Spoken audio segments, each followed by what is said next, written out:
China का माल आप boycott करेंगे, अमेरिका से लाएंगे?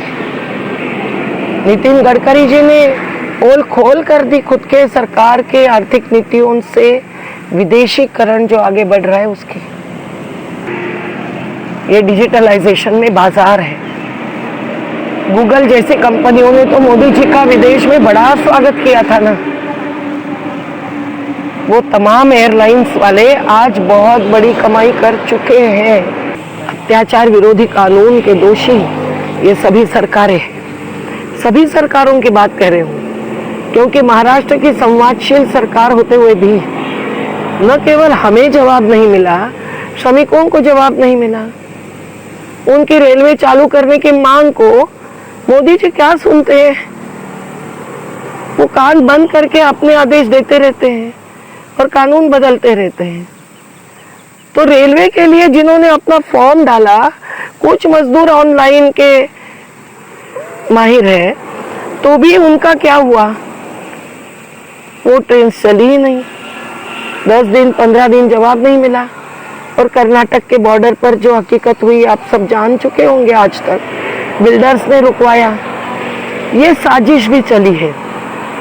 अगर व्यवस्था को हिलाए नहीं तो हो नहीं सकता है कोई कार्य आगे सही अर्थ से अमल में लाना।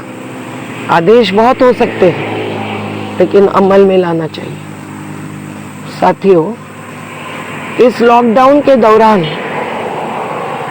देश ने बहुत कुछ भुगता है, केवल श्रमिकों ने ही नहीं।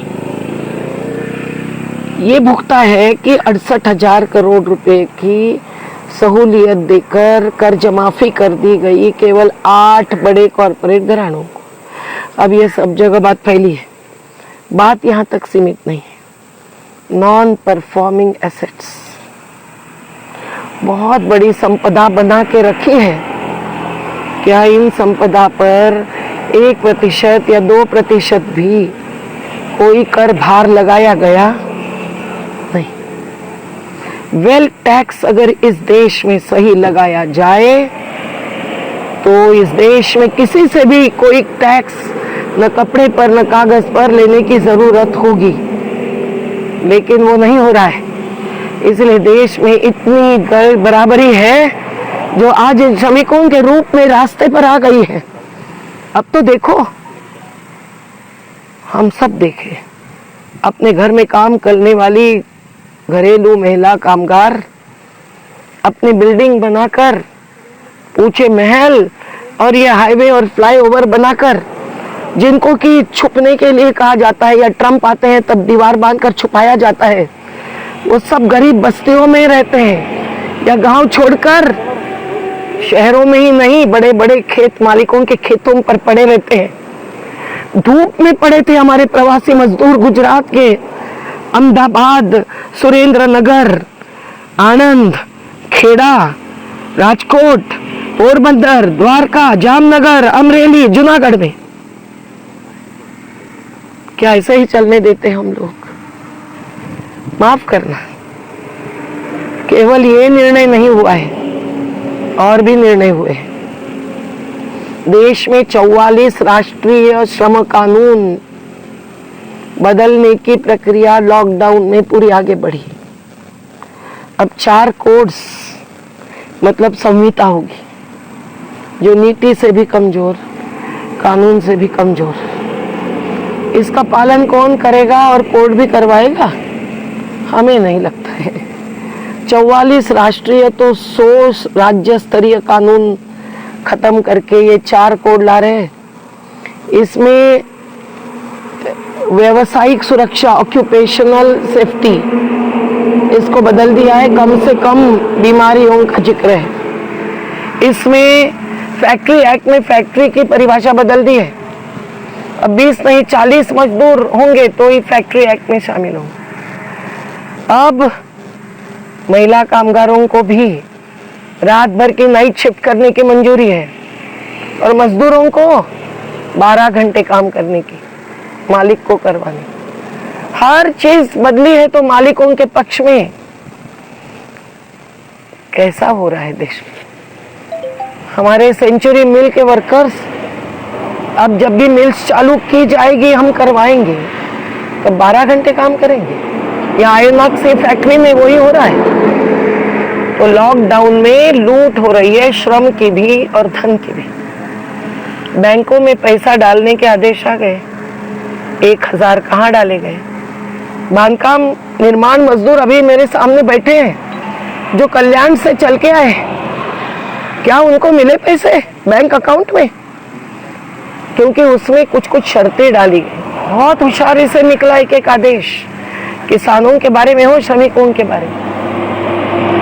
उसमें शर्त ये थी कि सन्निर्माण मजदूर मंडल में उनका रजिस्ट्रेशन होना चाहिए। मध्य प्रदेश का उदाहरण दे दूं, ऐसे रजिस्ट्रेशन वाले बहुत ही कम। तो कैसे उनके बैंक अकाउंट में पैसा डाला जाएगा? आदेश का पालन होगा तो श्रमिकों के विरोध में, और आदेश का पालन नहीं होगा तो श्रमिकों के विरोध में। ऐसी स्थिति बनी। किसानों की बात ले लें, जब एक बाजू भूखमरी हो रही थी, शहर के गरीब क्या मध्यम वर्गीय भी फल खरीदने की हिम्मत नहीं रख रहे थे। टमाटर 150 रुपए किलो और केला 80 रुपए किलो से दर्जन से बिका जा रहा था। तब यहाँ किसानों का केला 2 और 3 रुपए में खरीदना चाहा बिचौलियों ने। फेंक दिया किसानों ने, गरीबों के लिए दे दिया दान कईयों ने। 2 प्रकार के किसान भी देखे हमने, जो मजदूरों को खाना खिलाते हैं, आसरा बना के देते हैं, या उनके खेत में धूप में रखने के लिए बच्चों के साथ मजबूर करते हैं। हमने देखा किसान कुछ टमाटर फेंक के अच्छे टमाटर दिल्ली भेज रहे थे। जयपुर मंडी तक भेजने के लिए 15,000 रुपया अगर हमारा एक कहार समाज का मछुआरा जो खरबूज तरबूज निकालता है, वो अगर खर्च करता तो वो घाटे के सौदे से घाटे में जाता। ये सब दुनिया है बाजार की। साथियों, इस पूंजी और बाजार की दुनिया में किस किस ने कमाई की लॉकडाउन में, ये भी देखना जरूरी है। आप हम सब लोग व्हाट्सएप पर आ गए। डिजिटलाइजेशन का जो एजेंडा केंद्र सरकार ने आगे बढ़ाया है, मेरे नजर में ये खतरनाक है। मजदूरों को भी कहना कि तुम ऑनलाइन पेमेंट करो, तुम ऑनलाइन ई पास दे दो। लॉकडाउन में धनिकों की एसी की गाड़ियां हमने चलते हुए देखी। 1 मिनट में एक गाड़ी, उसमें 4 लोग बैठे हुए देखे। किसी ने नेताओं के कुछ लाया था, जम्मू से लेकर यूपी तक के, तेलंगाना से लेकर छत्तीसगढ़ तक, वो तो जा रहे थे, उनके पास ई पास मिल रहा था। हमारे मजदूरों के परिवार जब ई पास मांगते हैं, यहाँ बैठा है ब्रजेश, उसका दिमाग घूम गया। उसको माता की चिंता रही कि उसको खाना नहीं मिल रहा है। वो गाड़ी से कूद पड़ा उस मानसिकता में। उसको पुलिसों ने इतना पीटा है, आप उसके जख्म देख सकते तो मैं दिखाती। आज वो यहाँ आकर रुक गया है। हम उसको हाथ जोड़ के कह रहे हैं, उसके माता रो रही है फोन पर कि बेटा तुम अभी भाग मत जाना। लेकिन ई पास उनके परिवार को मिलते मिलते आखिर यूपी के वरिष्ठ अधिकारियों को कहना पड़ा। महाराष्ट्र के अधिकारियों को कहने के लिए साकरी के 15 मजदूर बार गए। न तहसीलदार ने सुनी, न कलेक्टर ने सुनी धुलिया के, उनको हकाल दिया गया।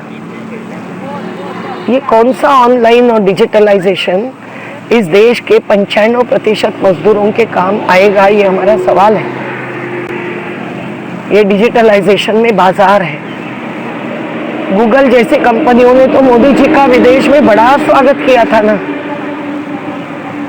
वो तमाम एयरलाइंस वाले आज बहुत बड़ी कमाई कर चुके हैं और आगे भी करने वाले हैं। हम देख रहे हैं किसका बाजार और किस पर थोपा है आजार बीमारी। इस बाजार में अब जो उत्पादन नहीं हुए हैं, स्टोरेज के उत्पादन ट्रकों में चल रहे हैं। जिन मजदूरों ने उत्पादन भर के दिया होगा, वो वहीं भिवंडी में पड़े होंगे, पावर लूम्स में, या और नासिक के किसी कंपनी में। पनवेल बेलापुर रोड पर हमारे एक एक राज्य के मजदूर हैं, नहीं निकल पा रहे हैं। ओला कंपनी में काम करने वाले पढ़े लिखे युवा भी वहीं से नहीं निकल पा रहे हैं। अनाज खत्म हुआ तो किसी से दिलवाया, बस इतना ही कर पाए। मेरा ये कहना है कि इस लॉकडाउन से जनता की लूट हुई है, देश की भी लूट हुई। हम सब अपराधी हैं इसके। सरकारों ने अपना हस्तक्षेप कमजोर किया ही, पर समन्वय भी नहीं बनाए। हमने देखा कि जिला जिला में समन्वय नहीं है, ऐसी कोई प्लानिंग ही नहीं हुई। इतने सारे मैनेजमेंट कंसल्टेंट्स देश में हैं, क्या इंडस्ट्री उनको उपलब्ध नहीं कर सकती थी? इतने सारे समाज कार्यकर्ता है, वो नहीं उपलब्ध कर सकते थे? एक बार तो वीडियो कॉन्फ्रेंस कॉल सामाजिक कार्यकर्ताओं के साथ करते। हम मुफ्ती सेवा देने वाले लोग हैं, लेकिन वो नहीं हो पाया। संविधान यात्रा निकाली हमने, लेकिन हमारे आंखों के सामने अगर संविधान के धज्जे उड़ाए जा रहे हैं, हम कैसे चुप बैठ सकते हैं लॉकडाउन होकर अपने अपने घरों में? और कैसे केवल आवेदन और मेमोरेंडम और स्टेटमेंट्स निकालते रह सकते हैं? बड़ी बड़ी श्रमिक संगठनों की नहीं सुन रहे हैं, हमारे श्रमिक जनता संघ की क्या सुनेंगे? हमारे दिल को रोंदते हुए श्रमिक चलते रहे, ये मैंने कब से कहा है। हमको सरकार पर कुछ बोझ नहीं डालना था, सरकार कुछ बोझ हमारे कंधे पर दे। अब दलीय राजनीति की असमन्वयता राष्ट्रीय एकात्मता भी तोड़ रही है। वो अपने अपने वोट बैंक्स बनाते हैं जाति मजहब के नाम पर, ये तो हम देख रहे हैं। पर इस लॉकडाउन में, इस कोरोना के जीने मरने के सवाल को भयाकांत में परिवर्तित करते हुए भी समन्वय नहीं बन सकता है। शिवराज सिंह चौहान जी और यूपी के योगी आदित्यनाथ जी के बीच में भी नहीं बन सकता। मनमानी हो रही है। यूपी बॉर्डर कभी खोली कभी बंद की, वरिष्ठ अधिकारी भी वहां से हैरान रहे। अब कल अहमदाबाद और 15 दिन तक बंद रखने का ऐलान के आदेश हुआ, तब लाखों लोग दुकानों पर उतर आए। इसका मतलब क्या है? ये मनमानी नहीं मानेंगे हमारे देशवासी। सवाल श्रमिकों तक सीमित नहीं है, सवाल सभी मेहनत कशों तक, न केवल प्रवासी लेकिन सभी कल कारखानों के मजदूरों तक, सभी व्यावसायिकों तक, जो जो ईमानदारी से काम कर रहे हैं, उन सब के लिए लॉकडाउन में उनके सवाल बंद करके रखना हुआ है। देखिए, किसान बर्बाद हो गए तो अन्न सुरक्षा कहां से आएगी? क्या सब माल विदेश से जहाजों पर आएगा? वो भी बर्बाद हो रहे हैं। चाइना का माल आप बाइकआउट करेंगे, अमेरिका से लाएंगे। नितिन गडकरी जी ने पोल खोल कर दी खुद के सरकार के आर्थिक नीतियों से विदेशीकरण जो आगे बढ़ रहा है उसकी। हम देख रहे हैं कि जो पकाया मेहनत से किसान और मजदूरों ने, वो अन्य गरीब मजदूरों के मुंह तक नहीं पहुंचने दिया गया। ये कोरोना के भय को हम नहीं मानते, क्योंकि इस देश में हर रोज 3000 कुपोषित बालक मृत्यु मुखी पड़ते हैं। हर रोज 2000 व्यक्ति टीबी से जिंदगी छोड़ जाते हैं। हर रोज गुटखा तंबाकू से मरते हैं। हर रोज 10 किसान आत्महत्या करते हैं। और शराब से हर साल 2.5 लाख लोग मृत्यु को स्वीकारते हैं। लेकिन हमारे सरकारों ने हद कर दी कि इन सब की तरफ नजरअंदाज कर दिया। पूरी स्वास्थ्य की व्यवस्था इस देश की, जैसे शिक्षा की, निजीकरण के हाथ में सौंप दी गई। रेलवे भी लॉकडाउन के दरमियान 150 ट्रेनें जब दे दी गई है, हर क्षेत्र निजीकरण का मतलब क्या? जिनके पास निजी साधन है वो जैसे यहाँ से ट्रकों में गुजर सकते हैं, वैसे कल रेलवे में भी जा सकेंगे। वही शिक्षा वही पा रहे हैं अच्छे दर्जे की, स्वास्थ्य व्यवस्था के वही लाभार्थी है, अन्य नहीं। तो फिर आप वेतन में गैर बराबरी है, उसको कम करो, कम से कम 1 से 10 इतनी ही मात्रा में रखो। ये भी नहीं हो रहा है। हर प्रकार से देश की आर्थिक नीतियां देश के आम जनता को नजरअंदाज नहीं केवल बर्बाद करती जा रही है, और लॉकडाउन के चलते ये सब बातें सामने आ रही है। हमारे जैसे जिंदगी भर जो लड़ते रहेंगे वो क्या व्यवस्था के सामने हाथ जोड़कर भीख मांगते रहेंगे? नहीं, हम लोग गांधी, अंबेडकर, फुले, पेरियार, लोहिया सबको मानने वाले लोग हैं। समता और न्याय, सर्वधर्म समभाव के साथ साथ सत्याग्रह का आधार लेने वाले लोग हैं। तो हमने ये आधार लिया, हताश होकर नहीं पर दुखी होकर और जिद पकड़कर। इसलिए हमने सबको तकलीफ भी नहीं दी। हमने जहां तक हो सके नियमों का पालन किया। अब एक ट्रक में बिना मेडिकल टेस्ट 40 श्रमिक जा सकते हैं, तो हमारे 10-15 साथी तो यहाँ बैठ ही सकते हैं। जो श्रमिक यहाँ रुक रहे हैं, हमारे हाथ जोड़कर किया ऐलान पर, उनको हिम्मत दी है हमने कि आपका हक है वाहन व्यवस्था का, क्यों आप 1800 किलोमीटर चल के जाए? तो कुछ हो रहा है, कम संख्या हो चुकी है। हम खुश हैं इस बात से कि रेलवे शुरू हो गई, पर रेलवे भी कब तक चलने देगी मोदी सरकार? रेलवे कौन कौन सी जगह पे जाएगी, वहां से आगे क्या व्यवस्था होगी, इसके लिए भी समन्वय जरूरी है। वो नहीं हो रहा है। क्वारंटाइन के नाम पर आपदा प्रबंधन फंड है, वो खर्चा किया जा रहा है। क्या बात सामने आई है, चौबे जी ने बात ढूंढ निकाली कि एक व्यक्ति को एक दिन का 5,422 रुपया खर्च करके खाना खिलाया जा रहा है। दोपहर का खाना और रात का खाना प्रत्येकी 580 रुपए का, 300 रुपए का नाश्ता, डॉक्टर्स के पीपीई किट्स पर खर्चा। साथियों, हम देख के आए हैं क्वारंटाइन सेंटर्स। हमने देखा कि मजदूरों को लेके निकले थे 1-2 बसेस में बड़वानी के इस जिले में, जिस जिले से, और उनको रास्ते में छोड़ दिया गया। उस सेंटर में उनको इतने से खिचड़ी खिलाई और लॉकअप में रखे जैसे रखा। 2 दिन वहीं बिताए गए। तो ये खर्चा भी अंधाधुंध कागज पर है। प्रत्यक्ष में कौन सा फंड कितना इस्तेमाल किया जा रहा है और किसके लिए? श्रमिकों के कितने फंड्स है वेलफेयर बोर्ड्स के पास? ये निर्माण मजदूर चल के आए हैं, कंस्ट्रक्शन वेलफेयर बोर्ड और कंस्ट्रक्शन वर्कर्स कानून के तहत निश्चित उपयोग में ला सकते थे।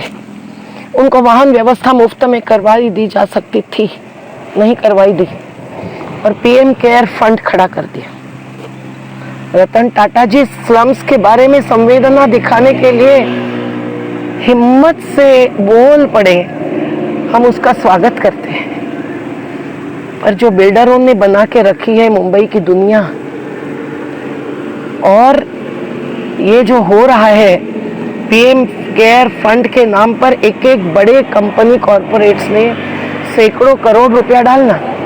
जो कंपनी मजदूरों को मध्य प्रदेश की बोनस नहीं दे पा रही पिछले साल का, 3 महीने का तनख्वाह नहीं दे रही है, वो पीएम केयर फंड में करोड़ों रुपए डाल रही है। ये कौन सा न्याय? नहीं लेना चाहिए था पीएम ने, प्रधानमंत्री ने कहना चाहिए था। और अगर अभी तक लाखों करोड़ रुपए खर्च फंड इकट्ठे हो गए तो उनको इसी राहत में खर्च करनी चाहिए थी। राहत में एक व्यवस्था भी हो सकती थी, नहीं हुआ है। बिना राशन कार्ड का राशन नहीं मिला, भोजन शिविर में लाइन लगाकर ये खाना नहीं खा पाए, हर रोज खिचड़ी पर बेल बच्चों के साथ जी नहीं पाए, वाहन व्यवस्था नहीं हुई, माता पिता की चिंता दूर नहीं कर पाए, वेतन नहीं पा रहे, आदेशों का उल्लंघन हुआ, तो ये जत्थे जत्थे में निकल पड़े। चले चलो दिलों में घाव लेके भी चले चलो, लहू दुहा न पाव लेके भी चले चलो। ये गाना हम हरदम गाते रहे हमारे आंदोलनों में, लेकिन आज वो सच्चाई में उतर आया है। पर एक दूसरे से सोशल डिस्टेंसिंग जो हो रहा है ना, वो ये भयाकांत के रूप में हो रहा है, मुसलमानों को लक्ष्य बनाने के रूप में हुआ है, दलितों को नजरअंदाज करने के रूप में हुआ है। जो कोरोना जैसी बीमारी में जरूरी होता है वो फिजिकल शारीरिक डिस्टेंसिंग, पहले दिन से हमने सोशल डिस्टेंसिंग शब्द इस्तेमाल नहीं किया, लेकिन सामाजिक कार्यकर्ता भी करते रहे हैं। पहले ये छोड़ दो करना। दूसरा कि हाईवे पर जहां भी आप खड़े रहकर इनको रोको चलने से, और केवल रोकना नहीं, उनकी व्यवस्था करवाना। करो ना मतलब कुछ करो ना। रेलवे जो चालू हुई है अभी, उसमें कैसे बिठाए जाते होंगे मजदूरों को? जो पलायन मजदूर 10 रुपया देकर चढ़ते हैं ना बिहार में, वैसे ही चढ़ाते होंगे क्या? उनके वहां भी लूट हो रही है क्या? भ्रष्टाचार वहां भी जारी है? हम देख रहे हैं कि कई सारे भ्रष्टाचार की दिशा में निर्णय हो रहे हैं और सदाचार के दिशा में नहीं।